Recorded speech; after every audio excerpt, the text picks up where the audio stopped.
And, with the young quarterback, it's certainly not going to be, you're not looking for that you're going to have much consistency in it. It just as a matter of, you look on the roster, and Cole Smallridge does look pretty small, and he is. He's 5'8", 140 pounds. Having guys who are 250 pounds rushing at him. So. Yeah, you're going to be a little bit nervous, but he did get a little time to throw that ball, and I think we're definitely going to see that play again. All right, the kickoff is we got to the goal offsides. line, but we've got whistles. Offsides on Wellington on the kickoff. Which means they will back them up, and that means that Mr. Holmes will probably get a chance at returning this one.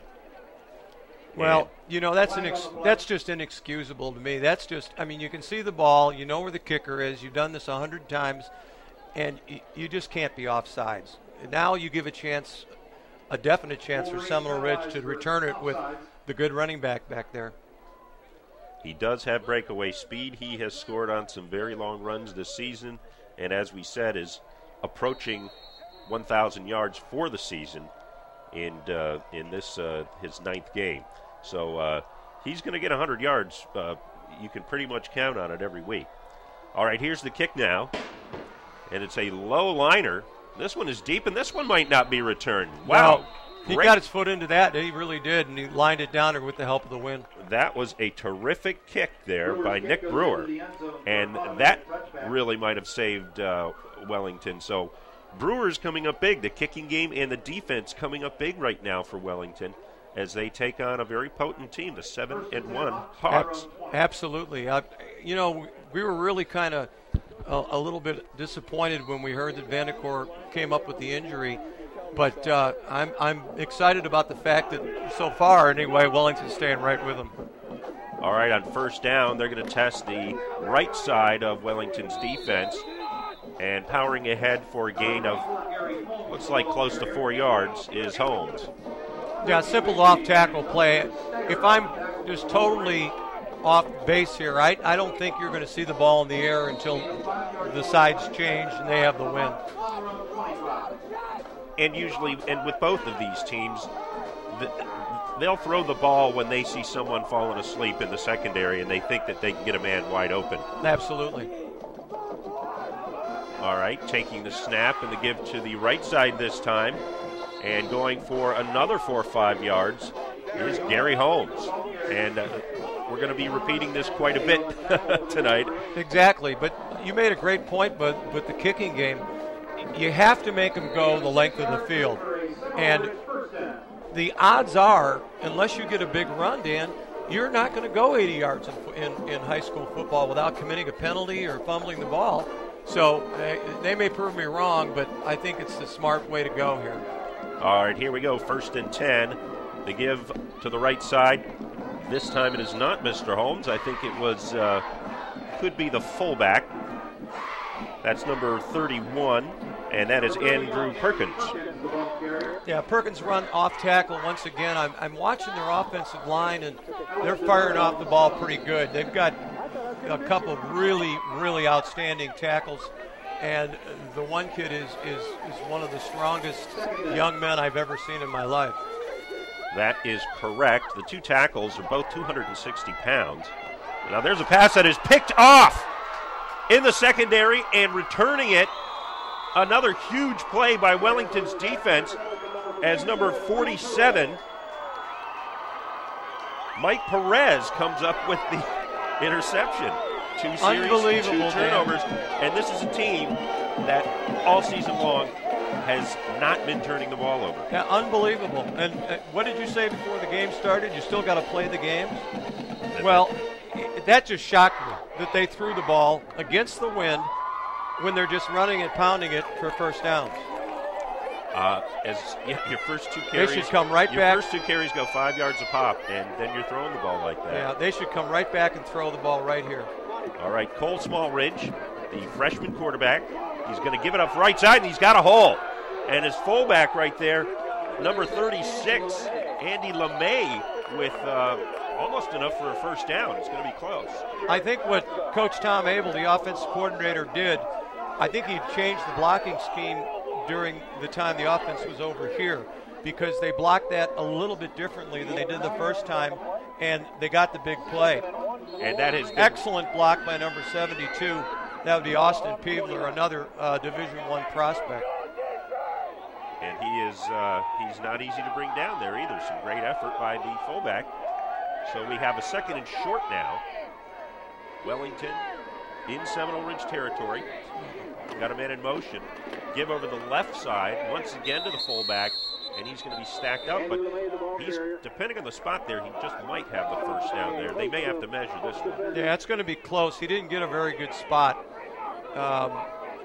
No, he didn't. So I really thought that was a great down to try and get something deep, because you're in probably in 4-down territory when you're 3rd and 2 or 2nd and 2, but they decided to keep it on the ground. So we'll see if they pick up the first down. All right, so a big 3rd down play here. 3-0 Wellington. 6 minutes left in the first quarter. They give up the middle, and it looks like there was enough surge there, plenty of surge to get the first down. Yeah, once again, Austin Peebler is really handling the Hawks number 99. That would be, can you find him, man? I can't find him. Massillon. Yeah, he's really handling him, and I think they're running to the right side right now is a little bit more profitable. Again, I don't want to beat a dead horse, but right now they come up and throw the ball. They're going to have a wide open receiver. So here we go now. 1st and 10. Ball on the 30 of Seminole Ridge. The give to the right side again. Driving and driving. It's a real scrum there. It's a rugby match, but stopped for very little gain there was Andy LeMay. Yeah, it's just bread and butter, high diddle-diddle, LeMay up the middle right now. And what it has done is just suck those safeties inside. They're within 6 yards of the line of scrimmage now. What a great time for play-action pass right now. You heard it. Let's see if the coaches down on the field heard it. We got trip receivers left, and there's not enough people out there, Dan, so we'll see. Definitely going to get single coverage on at least one of them, and that's what he was looking for. But now he goes over the middle. He's got a man, and it's complete inside the 5-yard line. That was Alex Bernardo, number 7, who comes down with a big catch. Huge catch right over the middle, and a nice job by the quarterback shuffling his feet a little bit, coming back to his underneath receiver. Bernardo goes up and snares the ball. Did a great job in traffic. And I think in coach speak, that was a good read. He looked at his primary receiver who had single coverage, saw that he was not open, quickly turned and went over the middle, and that's that takes some fortitude to throw a pass like Absolutely, that. very impressive and a great catch. All right, so first down now and goal at the 5. Oh, and we're going to have, I don't even know if he got that ball off. He tripped and fell down for a loss of a yard or 2. Well, the thing is here, the quarterback steps out, and because he's not the starter, the footwork is different. And the pulling guard gets in his way, and he comes over the top of his leg. And now you've got, second and goal from about this, or excuse me, second down from about the, 15? They are right at about the 7-yard line. No, the 7-yard line, excuse me. Second and goal from the 7. And movement. And it looks like Wellington may have been guilty of not knowing the snap count. Yeah, so you just can't shoot yourself in the foot when you make plays like they made on the passing game. I still like the alley-oop to one of those 6'6" kids, Dan. I really do, because I think in a jump ball situation, they're going to take it away. Very well could be, but first they're going to have to get a playoff. Backing up another 5 yards here. So it is still first and goal, but we are now at the 10.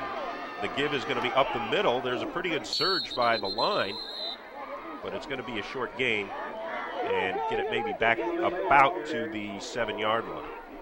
Yeah, I think you're going to see maybe a ball in the end zone.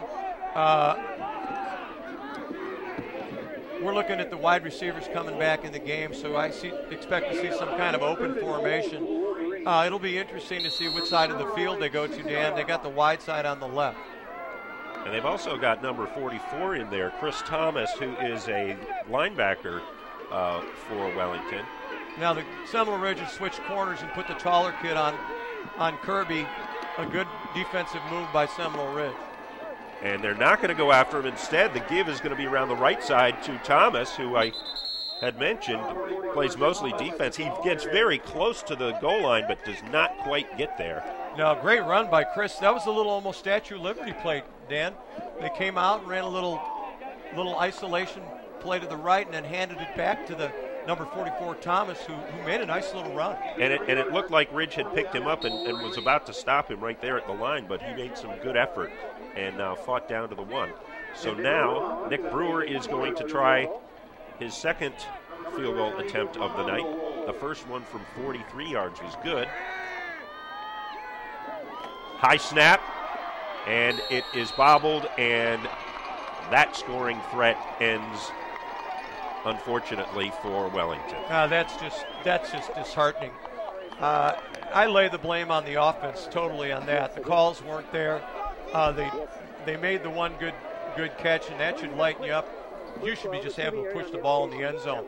It seems to me they got a Seminole Ridge guessing a little bit defensively, and they needed that big. And the snap was not that high. It should have been handled. Right, could be 14-0 now with the mistakes that Seminole Ridge has made. You see the replay here. The snap was high, and he is not going to quite get it down there, so that scoring threat was taken care of. In the meantime, we've had a offensive play here, and Seminole Ridge goes right out, grinding the ball in the ground. A 9-yard gain there by, I believe, Perkins. Yeah, they come off the left side this time. I think you're going to see them run to their left on the offensive formation because that's where that big tackle is, and we'll see what happens on this play. Trevor Vanskoy is the quarterback. He is a senior. He hands it off to Holmes, and Holmes is going to be stopped after just a couple of yards there. Nice defensive play by the Wolverines.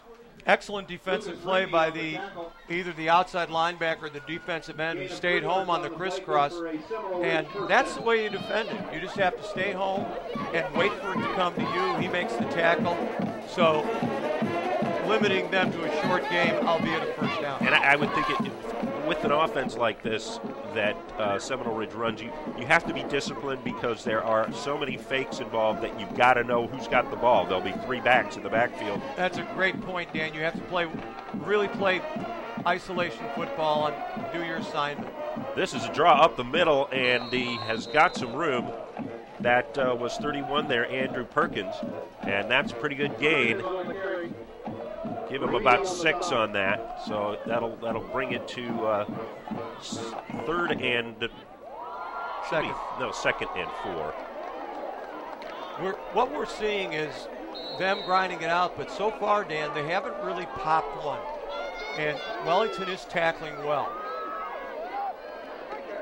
Another give on the inside and hit in the backfield, and maybe stumbling forward for a yard or two there was number 6. Ellie Tureen. Yeah, the guy who made the play there was David Arco, number 23. He got a hand inside and actually hooked the left leg of the running back, and he did fall down. So he's third and 1.5. I think there's a timeout on the field. Looks like that is the end of the first quarter. Wellington leads Seminole Ridge 3-0.